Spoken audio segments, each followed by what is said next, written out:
النهاردة هعمل معاكم تورتة عيد ميلاد سهلة وبسيطة، نتيجتها مضمونة 100%. هنعملها بدقيق الاسبونج الجاهز، وما تخافيش وما تقفليش الفيديو وتجري. لو عملتيها بالخطوات اللي هقولك عليها هيطلع معاكي ناجح من أول مرة. التورتة بتاعتنا النهاردة بناء على طلب المتابعين عندي على التيك توك، وبالأخص أم العيال. أنا هنا حطيت 400 جرام من دقيق الاسبونج الجاهز، بنجيبه من عند أي مكان بتاع مستلزمات حلواني. تمام. مفروض 400 جرام بياخدوا 4 بيضات، بس أنا طبعا كنت شغالة بالليل فما لقيتش في التلاجة غير 3 بيضات بس، فكنت مضطرة أشتغل بيهم. تمام. نص كيلو من دقيق الاسبونج عموما بياخد نص كوباية من المية، فاحنا هنا هنستخدم يعني نص كوباية إلا معلقة كده كبيرة، أو لو عندك فنجان حجمه زي الحجم الفنجان بتاعي فاستخدميه. الخليط الأول أول ما بنضربه بيكون لونه أصفر كده. تمام. احنا هنضرب فيه لحد ما لونه يفتح وقوامه يتقل، وتحسي ان الحجم بتاعه اتضاعف معاكي. فاهميني لحد كده؟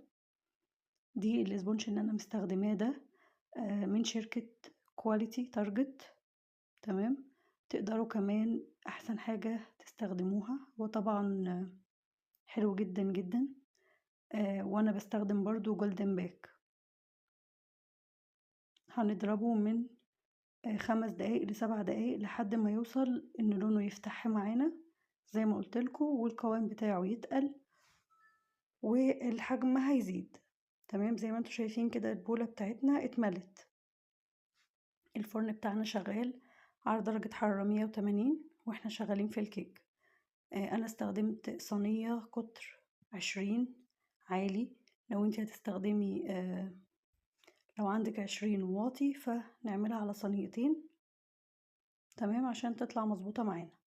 انا جبت ورقة زبدة قطعتها على قد الصينية بشكل مربع. بعد كده هنتنيها زي ما انتوا شايفين كده في الفيديو، وهحط المقص في نص الصينية واقيس واقص. هتطلع معانا دايرة مظبوطة على قد مقاس الصينية بتاعتنا. تمام.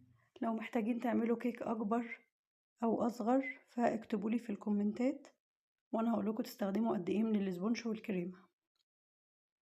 هنفضي دلوقتي الخليط بتاع الكيك في الصينية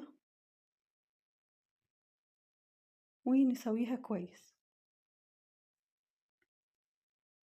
كيكتنا النهاردة سهلة جدا ومناسبة للمبتدئين،